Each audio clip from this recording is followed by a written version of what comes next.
Hey, what's up, everybody? Back with another Blu-ray haul update. Ended up stopping by Best Buy and picking up the first season of The Strain. Currently watching the second season. I'm liking it so far.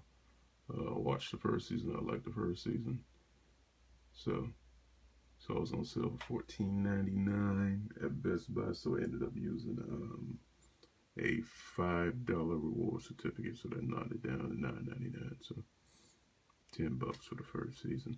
Can't really beat that. So I went ahead and picked it up. Here is the front.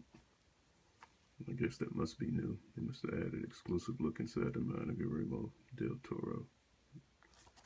I wonder if that's a new feature or something that was old that was already on there.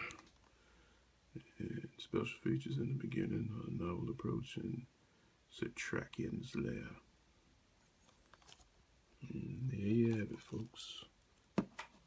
On sale right now at Best Buy for $14.99. I think it's on Amazon also for $14.99. So if you think you want to pick it up, that's a good sale price. All right. Until next time.